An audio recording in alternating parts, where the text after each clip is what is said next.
We'll see now. The title of today's shiur is, drumroll, The Cheit of Reuven, a case study in analyzing the flaws of Tzadikim. Okay, so technically this is on this week's parsha, but it's also on Vayechi, and I actually started preparing this. What was that? No, different one. I actually didn't even think to look there. That's interesting. All right, I got to remember to follow up and see if there's anything here. All right, so am I recording? Did I just record? Yeah, okay, good. Well, those are two different things. It is about the switching. Oh yeah. Okay, here we go. All right, so first of all, the opening pasuk here is in Cahal. Right, that there is no man on earth who is righteous and does only good and doesn't sin. Okay, and this is like, obviously this is a premise that Judaism has that other religions, some of the religions disagree with. Like in other religions, there's such a thing as like a saint, like someone who does not do anything wrong. Obviously, we all know that in Judaism, pretty much every tzaddik does chataim, and that's a thing. And but the question is how to analyze them and how to learn them, and like what to think and what not to think. And this point is pretty much the only thing that all the meforshim we're doing today agree on. Okay, that Reuven sinned. Okay, but what his sin was, we don't know. So the plan for today is twofold. We're going to look at 5 approaches in the meforshim to understanding the Cheit of Reuven, and there are more than 5, but I wasn't sure if we would have time for that, so I selected 5. And then we're going to try to get methodological insights from them. So yeah, in terms of like methodology of like learning. So this is not, obviously we're going to have to learn about the Cheit itself, but our main goal here is not to understand the full scope of the story. It's to get insights into how to approach things like this. Okay, so it's like a methodology shiur, not as much of a chumah shiur. Okay, so there are 3 relevant, there are 3 times that talk about the Cheit of Reuven. Okay, one is in this week's parsha, which we're going to start with this, even though it comes later. So this is in the bracha that Yaakov gives to Reuven. Reuven b'choriyata, Reuven, you are my firstborn son. Kochi, you did this recently? Oh, okay, another song. Kochi v'reishis oni, my strength and the first of my vigor. Yeser se'es v'yeser oz. Machlok is how to translate that. I think I went with art scroll here. Foremost in rank and foremost in power. Okay, that sounds good. And Reuven's like, oh.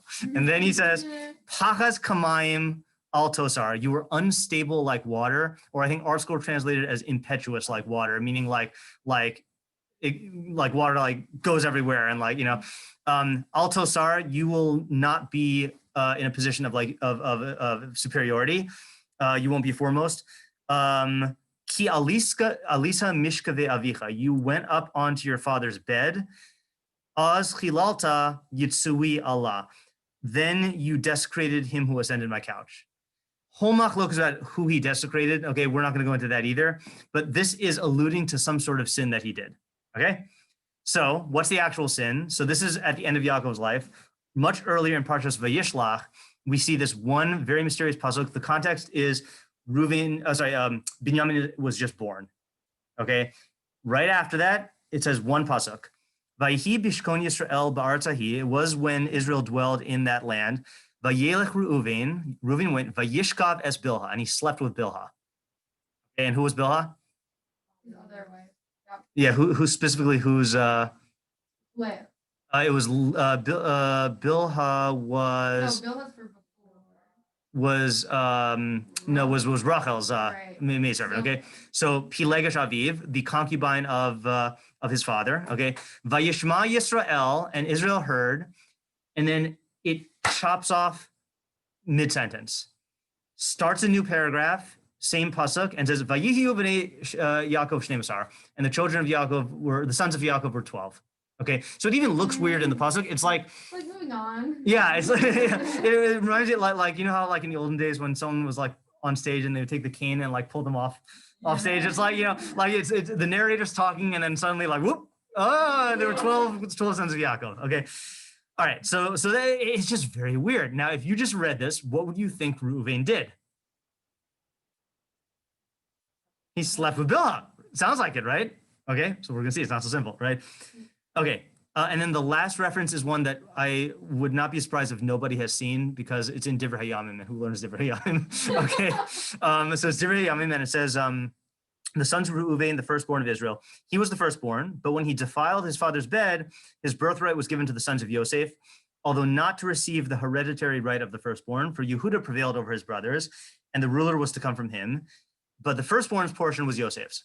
So in other words, there's two birthrights. There's the leadership position, and then there's the, what's the other thing you get as a firstborn? Other than, more inheritance, really, right? So it could be land, it could be possessions. So so Yehuda got his leadership, because what did Shevet Yehuda get as a result of the brachos? Kingship, right? And then Yosef got the firstborn in terms of double portion, okay?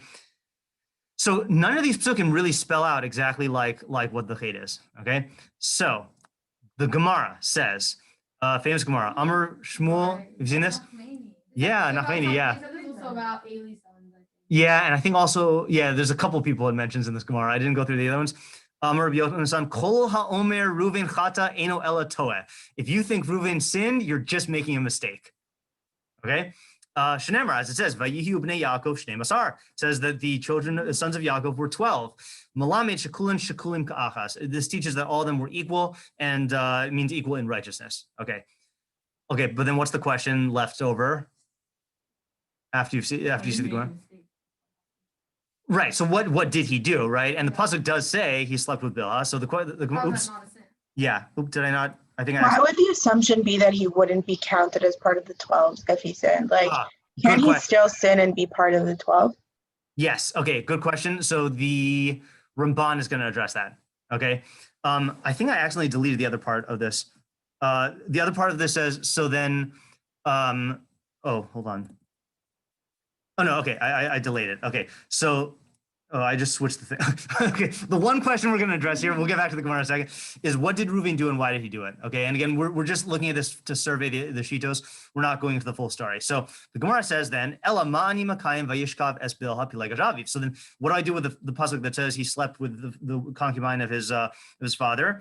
Malamet shebilbil mitzah osha aviv. This teaches that he rearranged his father's bed. And but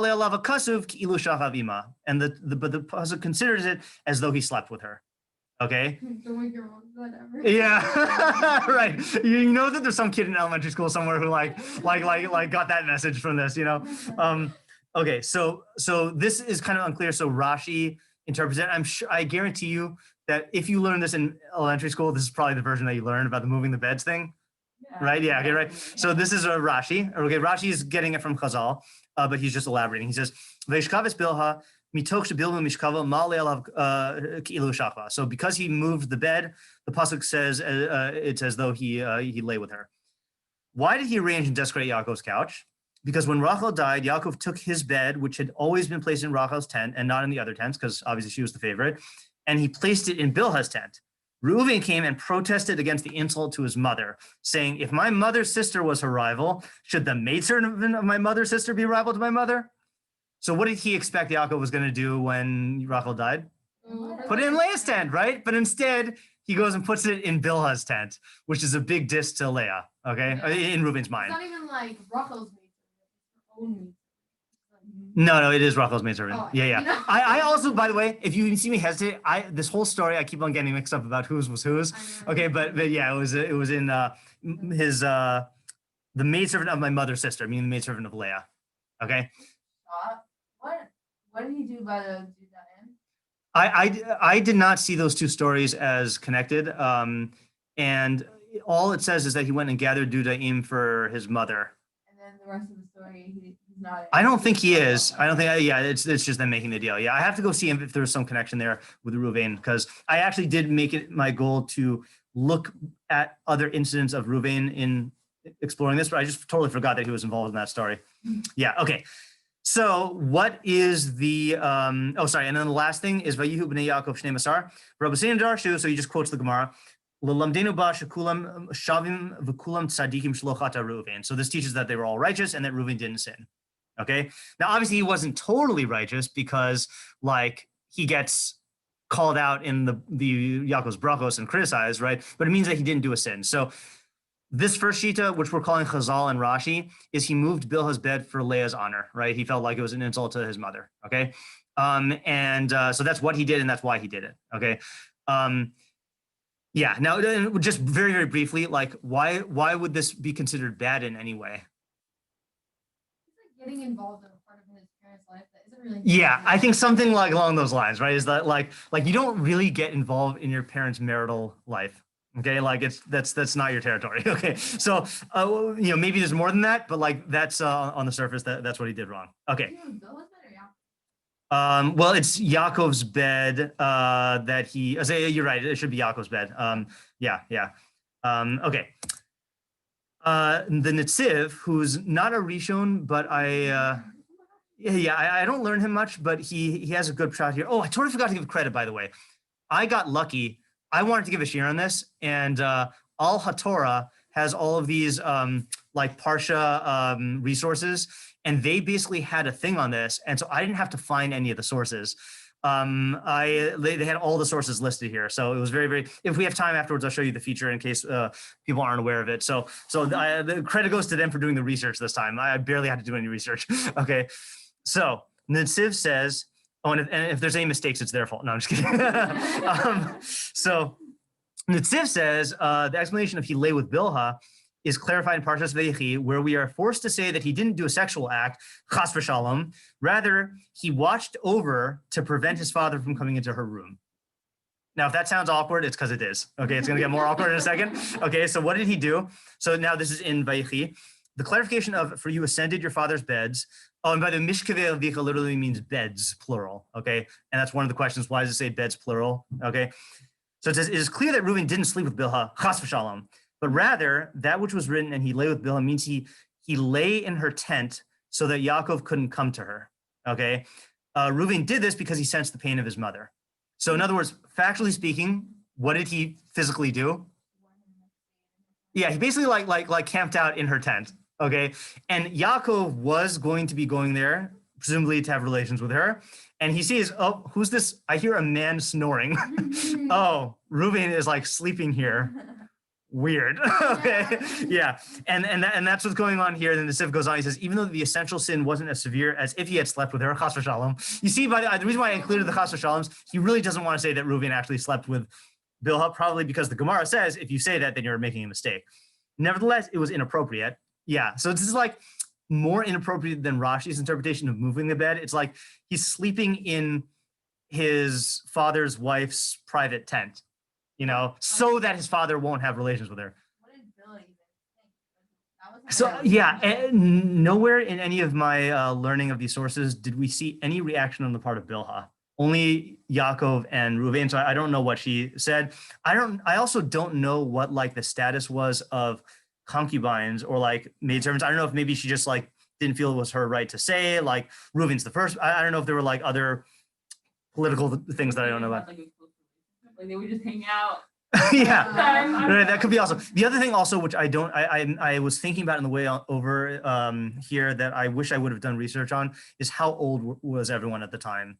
So I think Reuven was still pretty young because this is after Binyamin was born, and there were like, the kids were born in fairly rapid succession, right? So like Reuven is the oldest, but like he can't be like super old. And Bilhah, I have no idea how old she was. So I just, yeah. But like in terms of their relationship, that might give some insight. Like in other words, is she going to view him as like the oldest kid, or is like he his own like man? I don't know if that makes a difference. I feel like, I don't know why, but I'm getting the feeling that they were like teens at this time. Like I think they were. I think I got going down to Egypt or something like that. I don't know if that's rooted in Pshat. Yeah, I know. I also have that in my mind that they were like that. He was like an older teenager at this point. Okay. So anyway, so it was inappropriate. One who commits a sexual. Now this part I don't know why he puts it in terms of speed here, but he says one who commits a sexual transgression doesn't prolong his iniquity, but is as quick as a bird avoiding a trap. Right? Like if a person goes and has an affair, it's going to be like a quick thing. But Reuven's guarding Bilhah from his father compelled him to lie down in her tent all night, and it didn't register in his mind how despicable this action was. I think the point he's making here is that if you get caught in a moment of passion, so then obviously it's bad what you do, but like you were overwhelmed for a moment. He spent the entire night there, and yet it didn't occur to him that this was inappropriate. Okay, and consequently, he acted at the beginning of the matter as unstable as water, and by prolonging it, you can't be foremost. And then he uses this to explain why it says beds. It says, for you ascended your father's beds the entire time that it would have been impossible for your father to lay with Bilhah. And because of this, it is written beds in plural, referring to all the hours that he would have been able to lay with her. So it's like okay, there are, how like I think when you're young, you view mitzvos as like you get points for doing the mitzvos, so like there's certain mitzvos when you give tzedakah, like ding, so there's a thing of like I think that, I don't know if women have this because you don't do tzitzis, but like guys think when I have tzitzis, it's like I'm constant mitzvos. I'm just racking up points, ding, ding, ding, ding, ding, Here, it's like he's lying in Bilhah's bed and every second that goes by is like another Cheit. Compound interest. Yeah, exactly, right. He's like, he's accumulating a lot of chatayim here. That's why it says beds. Yeah. Okay, and you desecrated, he says, every spiritual stature is subject to the expression of desecration. Like the term desecration applies to the position of priesthood, kahuna, so too it applies to the position of firstborn. Who ascended my couch, the highest level of my couch, which is the position of the firstborn. Basically, you desecrated your own position of high standing, okay?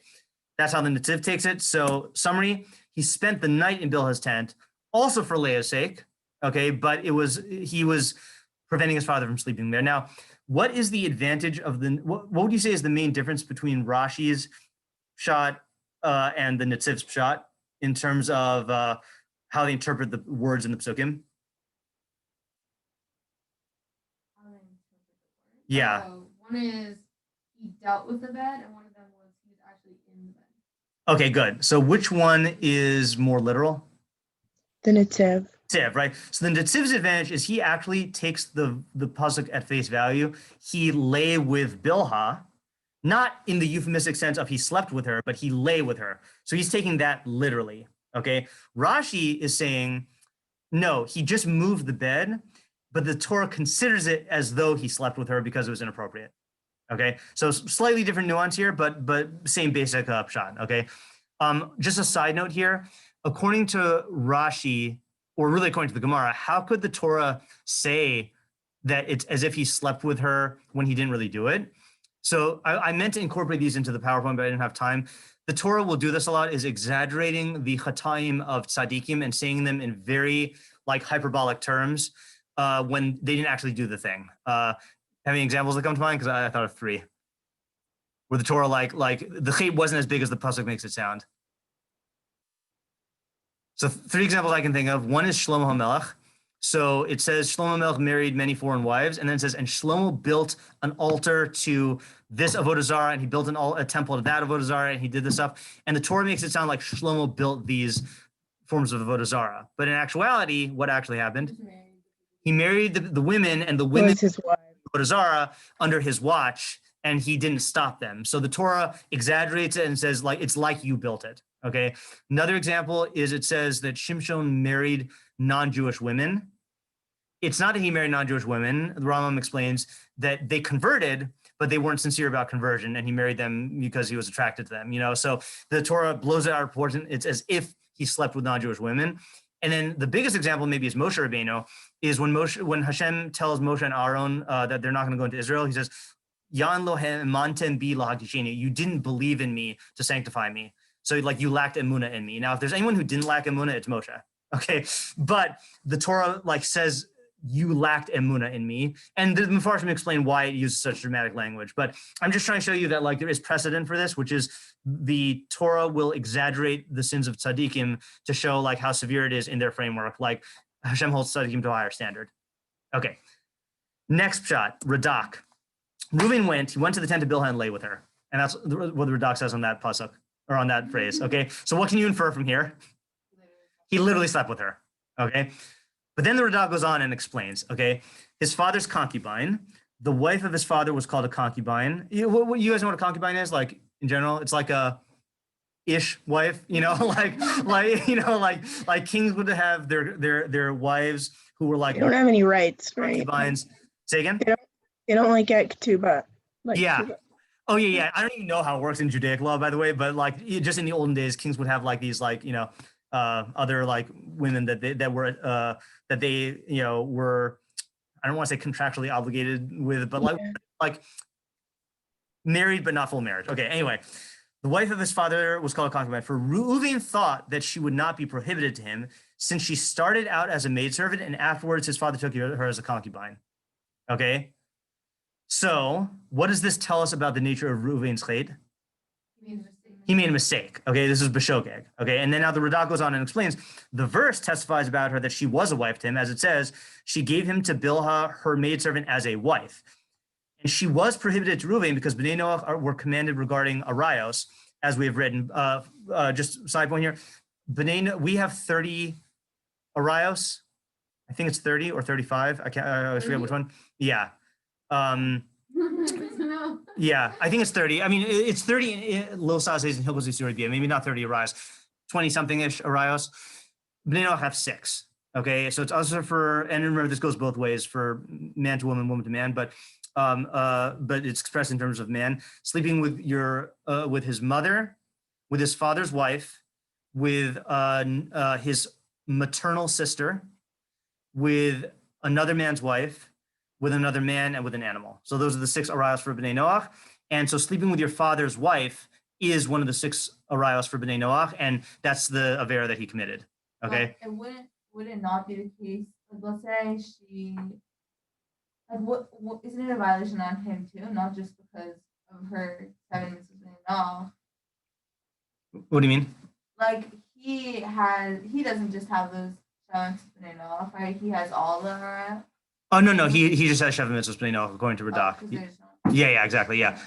Also, like the relationship between like the Pilegesh and whether she was a full-blown wife or a Pilegesh, it's not reliant on Rachel being alive. Like, right. Their relationship doesn't end because the original wife isn't there anymore. Right. It seems so like even if she wasn't his wife at the time, does it still count as if she was like a divorced Pilegesh, if that's a thing? Yeah, I mean, I don't know the full halachic implications, but what it sounds like is going on here is who was Bilhah belong? Bilhah was Rachel's. Rachel. If Bilhah had given, if Rachel had given Bilhah to Yaakov just as a Pilegesh, then it seems like that would not have been Aser in Shav Mitzvahs Bnei Noach. But to her to him as a wife, then it is Aser. Analogously, like I'm pretty sure Hagar is never called Abraham's wife. Mm-hmm. Okay, meaning that she was his maidservant, right? She wasn't even. I thought she was. Does it use that phrase there, or does it not even use that phrase? Yeah, I'm not sure. That's a really interesting point. I never noticed that. Yeah, so it's a good question. I don't want to get. I remember learning. I don't know if it was with you or Peter, but like something about Auburn when she wanted to marry her. Well, there's the machlokas about whether Keturah really was her, right? And if that's the case, then he definitely did marry her. But I'm just saying, like, while she was still, my only point here was that it seems like Reuven thought correctly that if she were just a Pilegesh, then it wouldn't be Aser. Still not a good idea, though, right? It also highlights how he sees his brothers. Like, if he's considering her a Pilegesh and not an Ish, they still have that character flaw of not seeing each other as the full 12 set. That's interesting, yeah, meaning that even if it's just the Pilegesh, you don't go and sleep with your brother's mother. Yeah, right? That's really weird. That's not, yeah, so not good. Okay. Radak then goes on and says, and Israel heard, and this is, I included this just because it's interesting, and he separated from women, okay, meaning from all of his wives, as it was said, the sons of Yaakov were 12, for he didn't have any other son, and he separated for the rest of his days from women and from worldly matters, and involved himself in the service of God, as he said, and Hashem will be a God for me. And the Radak's not the only one who says this. So the reason why I'm including this also is it sounds like from here, what would Yaakov have done if Reuven hadn't done this? Had more shvatim, had more kids, right? He really cut off some. He really severely affected Klal Yisrael by sleeping with Bilhah. And again, I don't know why Yaakov made the decision to separate from all of his wives. Like, there's still Leah and Zilpah, right? So like Bilhah, he can't be with anymore because she slept with Reuven, but why can't he be with Leah and Zilpah, So it seems like a good thing if it says Yaakov chose. Yeah, for him, it seems like it was good, right. But I'm just saying it did affect the trajectory of Klal Yisrael. Okay, so I don't know if more of us would have been a good idea anyway, given the 12. So much. Yeah. Radak says he slept with Bilhah thinking she was mutter, but we don't know his motive. And that's the other thing we point out here, okay, is that Radak does not make any judgments about what his motive was. It just says he slept with her, and he he says how he thought it was okay, but not why he wanted to do it. Okay. Two more, okay? And sorry, I'm rushing a little, just want to make sure we have time to go through this. So the Ramban says, so first he starts off by addressing Shane and Leah's question from earlier. The pasuk says, and Israel heard. The verse recounted his humility, that he heard that his son desecrated his couch, but didn't command to have him kicked out of his house from among his other sons and not inherit with them. But rather he counted Reuven among them, and they were 12, and Reuven was counted first. So it shows that Yaakov was forgiving, right? I mean, can you imagine if someone did this nowadays? Like slept with his father's wife, or you'd easily get disowned and like ostracized and banished. And Yisrael didn't do that. And that's why it emphasizes he heard, okay? And that they were 12, not that they were all equal in righteousness, but that he didn't kick Reuven out of the house is what the Ramban is emphasizing, okay? But he is saying that he did literally sleep with her, yeah. For this reason, he says, then for this reason, two parshas were made from one pasuk, because even though the second clause is the beginning of a new topic, for it is about to list the tribes now that all of them were born, it merges the two paragraphs, alluding to the fact that Reuven was not rejected because of his deed.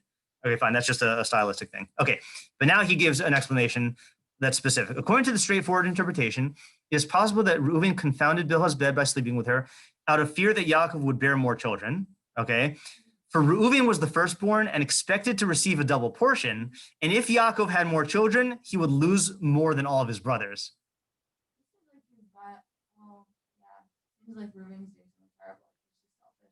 Yeah, he wants more money. Okay, right? Because the Radak does not give a motive, and Ramban saying the motive is the big bucks, right? The Radak's motive also. That was just a decision that Yaakov made, but it doesn't say that that played into Reuven's mentality here. Okay. Here, Reuven is actively trying to stop his father from having more kids, okay? Because it's going to eat into his birthright. He was not concerned that okay, so then the question is, well, why didn't he do this also? Like, why didn't he stop his father from having relations with Leah and Zilpah? Because if the concern is having more kids, then all of them, right? So Ramban addresses that. He says, he was not concerned that his mother would bear more children because she was old. Okay, so his mother's past the ability to bear more children. Yeah, and perhaps Zilpah had died. Okay, right. So we don't really know what happened to Zilpah. Alternatively, he was concerned for his mother's honor, and he refrained from defiling Zilpah because she was her maidservant. And then this is a nice point here. This is why the birthright was taken away from him, mida keneged mida, and this is the reason why the sons of Yaakov were 12, for he didn't bear any more children after this. So in other words, he wanted to get more of an inheritance, meaning keneged mida, he loses his inheritance. All these meforshim though are pointing out that whatever he did, no matter what it was, it prevented Yaakov from having. Yes, yeah, it seems like that's a thing, yeah. If at the time of the sin, Yosef was lost to them, then is Reuven thinking that that the Yosef replacement would come from then his mother? Was he trying to like complete the 12? I didn't see anyone say that, but that's an interesting theory, right? Meaning that you got to fill in. I guess that's if you're starting with the premise that there have to be 12, like Rashi says. But it seems like not everyone's working with that premise. Certainly fun, right? Yeah. Okay. I think it doesn't make sense because he tried to save Yosef. He was the one that tried to save Yosef. Right, but you could say that he tried to save Yosef then, but then now that they think that Yosef is actually dead, then maybe he would have to try to like fulfill somehow like, be responsible for bringing about character arc. Yeah, the rest of the Shvatim. Okay, now, so this is the Ramban. He slept with Bilhah because he didn't want his father from having more sons, diminishing his money. Yeah. Doesn't this go against the Chazal? Oh yes. Okay. Yeah. All right. So that's what we're gonna leave with, right? So Netziv is in line with the Chazal. Rashi obviously is. Radak and Ramban are both disagreeing and saying that he did sin. Radak says he sinned b'shogeg. Okay, but Chazal also said don't say that he is chata, like Cheit means shogeg, right? Yeah. And Ramban is saying he did it intentionally. Okay. Now you got to brace yourself for the last one. Rambam. No, Rabag. Now this Rabag. Okay, we're used to Rabag having controversial shitos. Okay. Oh no. This is, and here's the thing. You guys are entitled to form your own opinion, obviously. He's going to make some good arguments. Okay. Okay. So here's what he says. All right. And we're going to have to look at several Rabags here. Rabag. So just the structure of the Rabag's commentary is it's a 3-part commentary. Every parsha he does explanation of the words, then explanation of the story, and then he gives lessons. Like we learn from here this, we learn from here that. So we're going to first read two of his lessons that we learned from the Parsha, from Vayechi. The second lesson in the Parsha is in midos, namely that it is not proper for a person to do actions in haste without considering whether these actions are proper or not. For you see how despicable Reuven's sexual crime was, which was caused by his lack of deliberation in his actions and the fact that he acted in haste without consideration. As Yaakov explained to him, saying, unstable like water, you can't be foremost. Okay, so what is he saying about Reuven's character so far? Impulsive, right? Impulsive. Yeah. So in fact, that's probably a better translation for unstable like water. You're impulsive like water. Like water just goes wherever you let it go, you know? So he's saying Reuven is impulsive. That's note number one. Okay, next. The third lesson in this parsha is in midos, namely that it is proper for a person to avoid despicable actions which would cause many benefits to be withheld from him. For you see that Reuven, who was steeped in this despicable activity of sleeping with his father's concubine, had withheld from him the prominence that had been fitting for him, and it was given to his brothers, namely that the monarchy was given to Yehuda and the birthright to Yosef. So not only was he impulsive, but he also was not thinking about what he's going to lose from this. Okay, I mean, this is part of the impulsivity, but it's saying that the second lesson seems to be just he acted on impulse, and then the second one saying he didn't think about what he'd be jeopardizing by doing this. Okay, now, this third thing, we got to read two psukim here, okay? Before we read the Ralbach's commentary. So in Beraishit's in Miketz, this is after they get back, and then Yosef had demanded to see Binyamin. So yeah, right, because they found that what do you call it? They found that Yosef had restored all of the money into the money sacks of the brothers, and then they open it up and like they see that and like they said, oh yeah, we mentioned Binyamin and like he wants us to bring our youngest brother. So Yaakov's reaction is their father Yaakov said to them, I am the one whom you bereaved. Yosef is gone, Shimon is gone, and now you would take away Binyamin. Upon me it has all fallen. Right. So this is poor Yaakov, right? Now, do you remember what Reuven says after this? I think does he take accountability for Binyamin? Yehuda takes accountability, I thought. But in a very weird way. Okay, and I think this gets lost in the story. Okay, listen to what Reuven says. Then Reuven told his father, saying, you may kill my two sons if I fail to bring him back to you. Put him in my care and I will return him to you. Weird. Very like Yiftach. Yeah, he has sons at this point. Yeah. So check out what the Ralbach says here. You may kill my two sons. Behold, sorry, this statement of Reuven, this statement of Reuven is a matter of insanity. Okay, davar shigaon, meaning it's crazy. Okay, he's making a crazy statement. It is for this reason that Yaakov didn't respond to his words. Okay, Yaakov just doesn't respond. However, the Torah told us this in order to teach us that Reuven was not a chacham. Okay. It is for this reason that he made himself disgusting through the despicable sexual act that the Torah mentioned, namely that he slept with Bilhah, the concubine of his father, for a chacham would not let his heart be seduced by such despicable activities. So What's that to do with the thing he said toward Yaakov? Just showing that he's not smart? yeah, saying that like Yaakov, if I'm going to take charge and I'll bring Binyamin back, and if not, you can murder my two sons, you know. And not only is it like an insane statement, but Yaakov is saying, like, I've lost this son, I've lost that son. Now we call the next generation. My grandchildren too. Like in other words, even in a purely rhetorical framework, does Reuven think that this is going to motivate Yaakov to like trust him? Like, Well, I mean, he's just like explaining how sure he is. And he'll be able to yes. So you get the most generous interpretation you can say is like he's just showing how serious he is, you know. But like it still is a pretty drastic statement, and Pulling a rough out, like, oh no, so it's interesting you mentioned Yehuda because that's not in the psukim though. Oh, really? Yeah, that's not in the psukim. There are no psukim in the entire Tanakh that mention Olam Haba. Oh. Yeah. I remember that Okay. learning but- that this was that Yaakov said lo yired beni itcha, like it's like a famous Yeah, statement. Shola, yeah. Yeah. Okay, so let's just go on here. So now, what lesson do we learn from here? The Ralbach says the 13th lesson in this paragraph is in midos, namely that it is proper for a person to avoid despicable sexual relations. For the only person so disgusting as to engage in such actions is someone with a deficient mind, chaser da'as, as it says in Mishlei, noef isha chaser lev, one who commits adultery with a woman lacks understanding. It is for this reason that the Torah explained that Reuven, who was so disgusting as to sleep with Bilhah, his father's concubine, it's like almost the opposite of the Nitziv's chas v'shaloms. Anytime you mention he's like so disgusting, you know, he says, it shows that Reuven had a deficient mind, that Reuven was chaser das. This is clear from what he said to his father, you can kill my two sons, a statement which is of the utmost idiocy, as is self-evident. Okay, he's really laying it harsh into Reuven here. However, Yehuda strove in this with wisdom. So Yehuda also wanted to persuade Yaakov, okay, to let Binyamin go. It's for this reason that he waited until the supply of food they had brought from Egypt was depleted. And along with this, he said to his father persuasive arguments until his father agreed to send them with him. So he's saying Yehuda took the right move.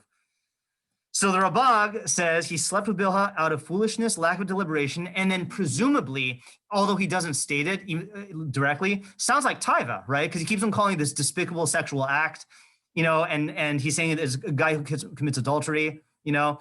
So this is like the opposite of the Gemara, right? Anyone who says that Reuven sinned is only making a mistake, and then Rabag comes along, says he sinned, he did a despicable act, he said insane things about killing his son, and he's not a chacham, and he's deficient das, you know, yeah. So the question that I wanted to raise here after doing all these shitas is, what do we make of these differences between the meforshim here? Like, they're from east to west, you know, like from Rashi to Rabag, you know, everywhere in between. Right? What are we supposed to do with this? All right. So I have just three, I don't have any answers, by the way. Okay. I just have three observations for methodological takeaways that I think will be helpful, but this is an ongoing thing. Okay. So number one, it does seem like there's a machlokas on how much of our analysis should be guided by the premises from Chazal, and on the one hand, and how much is based only on the text. Okay. So for example, Rashi is clearly guided by the Gemara. The Gemara says, don't say that Reuven sinned, and Rashi is not deviating from that, and same thing with the Netziv, okay? Whereas, and here's the thing about the Rabag, what makes the Rabag's argument so compelling? If you find it compelling, I'm not saying you have to find it compelling. It's super pshatty. Yeah, he brought proof from earlier on, it's super pshatty. In other words, if you just had, see, you guys are raised with the notion that all of the Shvatim are Tzadikim, and that they're all presumably Chachamim, right? If you just had the text, okay, and the only things you know about Reuven are that he slept with his father's concubine, and that he said, I'm going to kill my two sons, you know, and he gets criticized by his father for being impulsive, and he was the one who wanted to save him, so that part is good, right? But by the way, there's a weird thing there also, is you get the impression from the whole pit thing, he was not along with his brothers in the plan, right? Because he made the suggestion to throw him into a pit, right? So that part was definitely good. And then he says, I'm going to come back later. And then in the meantime, his brothers arrange to sell Yosef, right? And then Reuven comes back and doesn't find him. He's not really with it. It seems like he's not really, yeah, it sounds like he's not really with it. Does this kind of further our discussion on the role of Torah Shabbat Peh? Like, Oh, right. And remember, where would this fall? Yeah, because remember, this is not Torah Shabbat Peh, right? This Torah Shabbat Peh is halacha. This is agada, right? This is agadata. And this is what the Rabag would say to you, which is, yeah, the Rabbi Shimon Bar Nachmani or Shmuel Bar Nachmani, whoever said the original statement about whoever says Reuven sinned is only making a mistake. Yeah, that's his shita, you know, but I hold that he did make a mistake. And again, the strength of the Rabag's pirush is that if you walked in just with the text of Torah B'Chsav, this sounds like it's a plausible theory.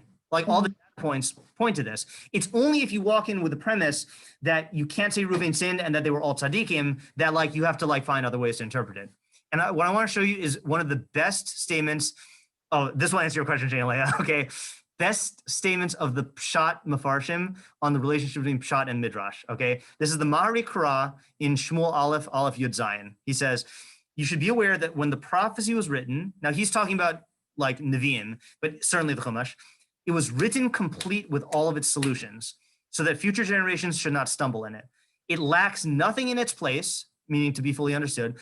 Thus, there is thus no need to offer proofs from other sources nor from the Midrash. For the Torah is complete, and complete it was given to us, and is not lacking in anything, but the purpose of the Midrash, of the sages, is to enhance Torah and to glorify it.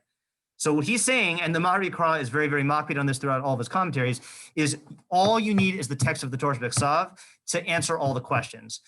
Midrash is good, but for teaching you other ideas, okay? But you don't need the Midrash in order to interpret the text. Torah But don't you? Because Shvalot has only halakha. I know, but he doesn't make it. Oh no, yeah, he's talking about interpreting the stories. He's not denying Torah Shvalot. That's clear. Hold on just a second. He has a little bit more. But he who does not know the pshat of the Pesukim and turns to the midrash, okay, which is what a lot of people do, unfortunately, is similar to one who is swept away along by the torrent as the depths of the sea overwhelm him, and he grasps onto anything that comes to his hand to save himself. But were he to have paid close attention to the word of God, he would have investigated and searched for the pshat, and he would have found the solution to his problem. So he's saying, like, it not only is the pshat complete, but if you like ignore the pshat to go to the midrash, it shows that you're like fundamentally like lacking and making a mistake and relating to it in the wrong way, you know? So do midrash after pshat, but pshat is all in the text. I'm confused. He holds that when you're in Kesuvim, In all of Tanakh, even including Torah, but you're not in the halakhic realm, okay? Meaning you're talking about understanding the stories of the Torah, okay? He's saying that if you read the stories as they're written, You should be able to drive in. It doesn't mean it's going to be obvious, but it means that you should be able to figure out an answer for all your questions. they're replete with lashon sagi nahar, and I feel like that makes it more difficult to just be like pshat, because there's always like double entendres. Pshat doesn't mean you take it literally. What can we? So then, what is it? Pshat is the meaning of the text that is intended to be conveyed by the author. You know, like. Don't we need Masorah for that? I feel like that's inherently Masorah-idic. Shayna, you go first. Oh, sorry, I can't really hear. Like, yeah, I know, that's when fine. That's why I'm saying you go first. I just feel like I'm confused as to how far to take this, because I feel like Masorah-idically, Masorah informs pshat. No, not according to this. That remember, you got to have a sharp distinction between halacha and right. In halacha, the Torah Sheba'al Peh interpretation is authoritative, and that overrides what you would conclude based on your own thinking. But when it comes to non-halakhic areas, so then every chacham is just approaching it with their own mind, and you would definitely be wise to look at Chazal, but you're not beholden to them in the same way as everything else. This is what we went over this, I think, most thoroughly in the part 1 of the Can Hashem turn into a barber to cut my hair? Yeah. And listed that there's pretty unanimous among I'm not saying everyone agrees with this, but among the Gaonim and Rishonim, this was definitely the derech. Well, now I changed my question. Okay. You said, like someone like Rashi, like, how do you learn Rashi? Because I feel like he always takes Midrash. Okay. Hold off on that for just 1 second. Okay. Let me just go do the other 2 observations, and then we'll I'll address that. All right. Observation number 2 is it seems to be a machlokas on how much we are dan l'kav zchus. Okay. So if you look at the 5 interpretations we had here, I would divide it like this. Okay. Yeah. The first 2, it seems like they are really going out of the way to be dan l'kav zchus on Reuven.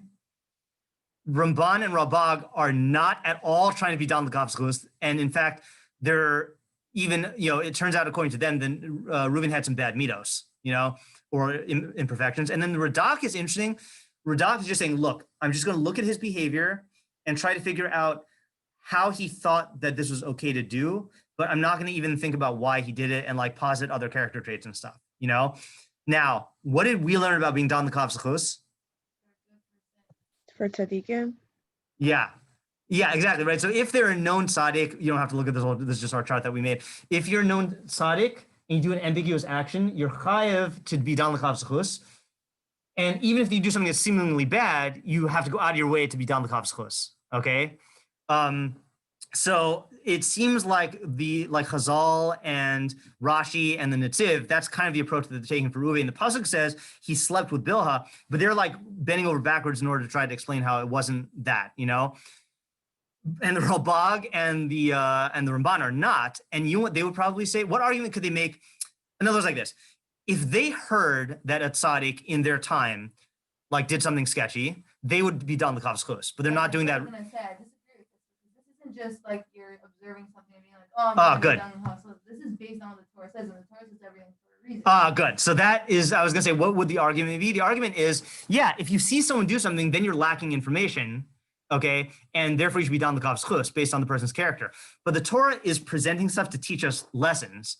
So if it presents these facts in this way, it's it's doing it in order to teach you something, and you have all the facts, you know? So like the analogy would be like, let's say you're watching like, let's say you're in a chemical lab and you're watching a safety video, and like they show you a picture of like the guy like being careless with the chemicals, and you think to yourself, well, I'm sure he wasn't really careless. It just looked like he was careless. No, it's a safety video. They're showing you the example so that you learn from it.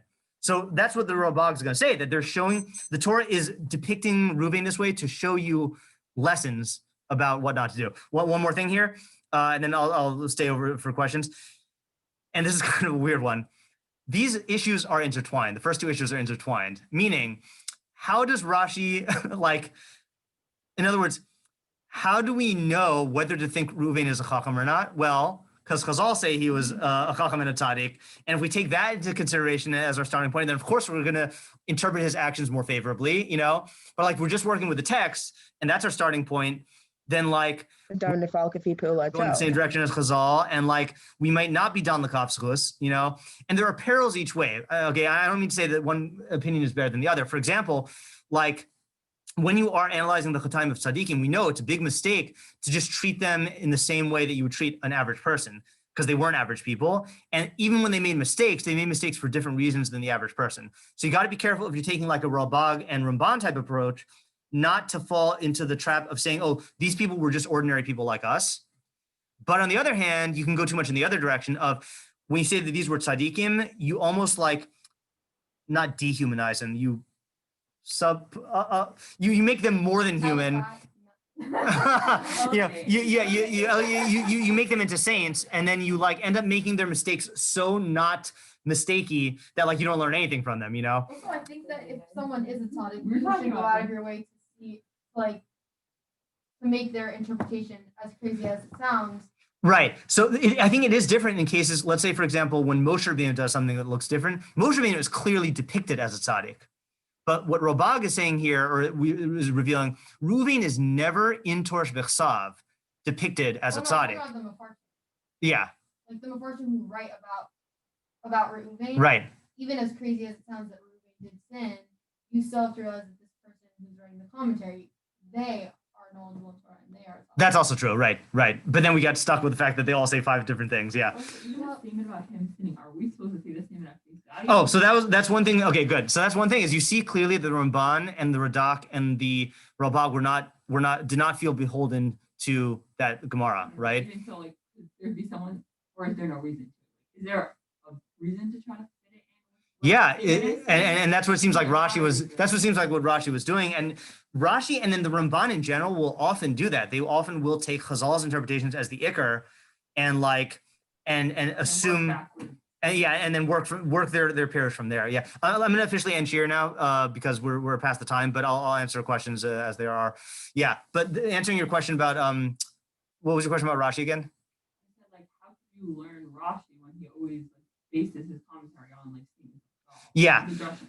Yeah, so it's a good question. I mean, he seems to be working with that approach that Chazal, knew I guess Torah B'Ksav better than we did, and even though he's not treating it as like Torah Misinai, then like he's going to work with their premises. And no, it's Rashi defaults. Chazal, just a second, Rashi is doing to Chazal what we do with Rashi and the Ramban and everything. Like when we learn meforshim, we assume okay.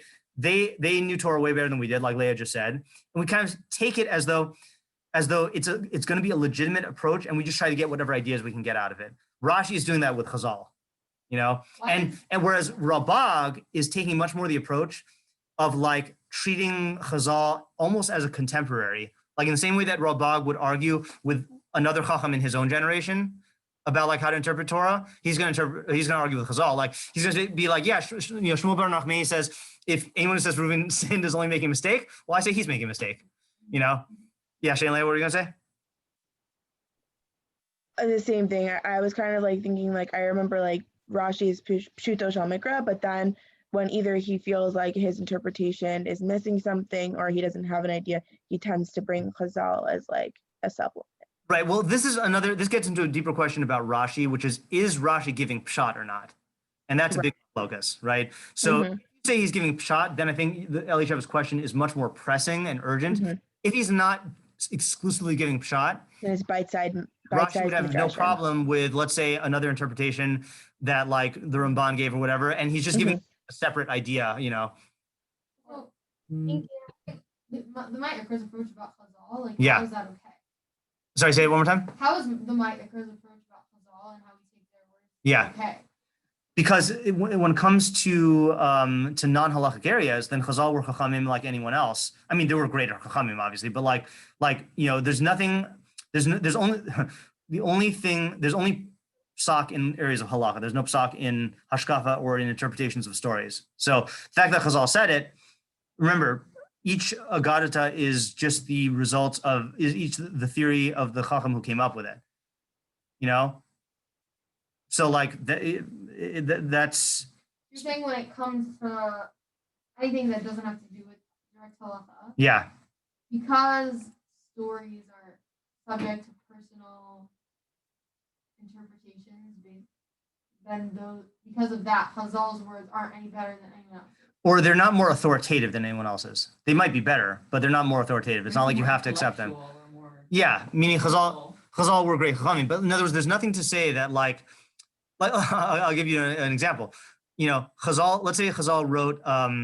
Let's say I don't know how many midrashim there are in the world. Let's say there are 10,000 midrashim, right? That Chazal wrote. Okay, so there's no rule that says no one can come up with any other interpretations that are not in line with those 10,000 midrashim, right? Clearly, other meforshim came up with other interpretations that were not stated in the midrashim, right? So like the interpretive field is open, but when it comes to halacha, we do say that. We say that you can't come up with a new like if there's a machlokes Beis Hillel and Beis Shammai, you can't come up with a third opinion and like throw that into the mix, you know? But interpreting a story differently Yeah. is different than interpreting. Meaning, if you interpret a story differently, you're going to get a different idea from it. Yeah. And that idea is important toward halacha and stuff like that. So Not towards halacha, no. It's going to be important in you know, in midos and in deos, right? Which In are your important. character traits, which are important, but they're not halacha. But if There's you're- many different good ideas you can gain from a Yes, Like, right. He says here you learn kibbutz aveinim. Yeah. Rabban says here you learn how to be a good friend. Like Yeah. so There's good no for right you. Yeah, exactly. Yeah. Right. And then again, this is like just to show you, if assuming this is still here, the Shmuel. This is part 2. This is part 1. To show you the statement of Shmuel Hanagid, which was really kind of the basis of this whole thing. Oh, wow, that was a long midrash. Shmuel Hanagid, right? Is agadata is any statement, explanation from the Talmud on a non-mitzvah topic. We only learn from it that which makes sense. It is incumbent upon you to know that established by the sages. Right, this is the part that I think supports my point. The sages. Okay, yeah. That which was established by the sages as halacha regarding any mitzvah was received by Moshe Rabbeinu, who received it from the Almighty, and we should not add to it nor subtract from it. So that's halacha. But as for all the explanations of the scriptural verses, okay, meaning clearly he means the scriptural verses that are not teaching halacha, right? Each of the sages explained according to the ideas which occurred to him and what he saw with his mind. We should only learn from these explanations that which makes sense, and the rest we should not rely upon. Where's the part where he talks about how great Chazal is and like you just can't understand it? That's why you have to just go based on your. If it doesn't make sense to you, you're accepting that it doesn't make sense to you because you're not at the level to understand. I mean, that might be the case, but at the end of the day, then you can't accept it if it doesn't make sense to you. He's saying. I know, but I'm just trying to promote Chazal and. Like, Oh yeah. I'm saying, Oh, I mean, maybe you're thinking of maybe if someone else's the Rambam's statement about like how in the 3 groups, like if you're in the yeah. According to him, then he would say that, of course, the Chazal's interpretation is the best interpretation. No, not necessarily. He would just say that there's chachma there, but not that it's correct or that you have to accept it or like it's the best interpretation. You know? Yeah, I'm just gonna. There's so many. I can't all do that. Yeah. I don't know. I just really like Chazal. You can totally like Chazal. It's totally fine. Maybe there's more to Yeah. Chazal. If you belong to the 3rd group, Yeah. when you encounter a statement of Chazal which seems to conflict with reason, you will pause, consider it, and realize that this utterance must be a riddle or a parable. You will sleep on it. Don't take the sleep on it literally.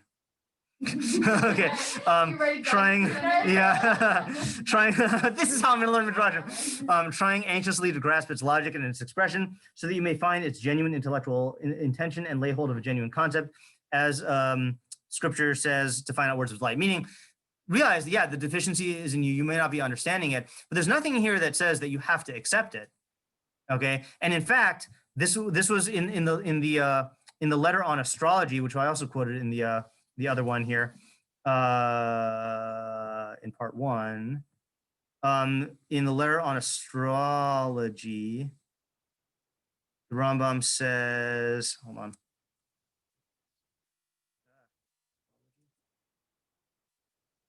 Yeah, what's your own, what is it? My problem is that I have this like bias that I want to make one person's opinion better than the other. That could be, yeah. But I don't think that has to happen.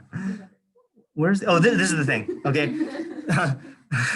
This is when the Rambam was arguing against people who try to say, oh, astrology is real because I found a midrash that says that it's real, you know? So he says, our opinion about this from the outset is that all the words of the stargazers are false of every scientific-minded individual. I know it's possible you may search and find sayings of some individual sages in the Talmud and midrashim whose words appear to maintain that at the moment of man's birth, the stars will cause such and such to happen to him.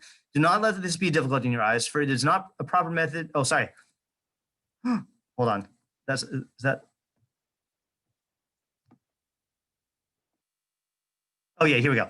This is the same letter. This is the thing. Similarly, it is not proper to abandon matters of reason that have already been verified by proofs, shake one's hands loose in them, and rely on the words of a single one of the sages who was possibly ignorant of the matter at the time, meaning he got it wrong. Or it's possible there was an allusion, meaning that it was not meant to be taken literally. Or they may have been said based on the time and circumstances before him. So let's take, now that's talking about astrology, but this applies to all midrashim. So let's take the statement of like, Bilhah didn't sin. Not Bilhah, of course, Bilhah didn't sin. Reuven didn't sin with Bilhah, right? Yeah. So First, they weren't alive. right, the sages weren't alive during that time, right? So they're theorizing based on what the Pesukim gave them. So it's possible that the statement is correct, obviously, right? It's also possible that the statement is incorrect, okay? It's also possible that the statement is correct, but it's not meant to be taken literally, that there's some allusion there. Or it's possible that the statement was made with regards to a certain point, okay? For example, and I'm just making this up on the spot here, maybe the person, the Chazal who said that, said, it's not that you shouldn't think that Reuven didn't sin, it's that you shouldn't say it. Meaning that going around talking about the Shvatim sinning could be a destructive type of thing, you know, and maybe it doesn't, you know. Or maybe they purposely said Reuven sin because they want you to shun him. Yeah. I'm thinking maybe the Rambam might actually fit in line because maybe it's saying that because he was born deficient, to some extent, he didn't really sin. Oh, that's interesting. that is interesting, right? Yeah, you're right. The Rambam never actually comes out and says he sinned. He just calls it a disgusting act, you know? Yeah. I don't know, maybe it's not like the stuff with the sun. Like, maybe it's just saying he was born so, like, could be. whack Right.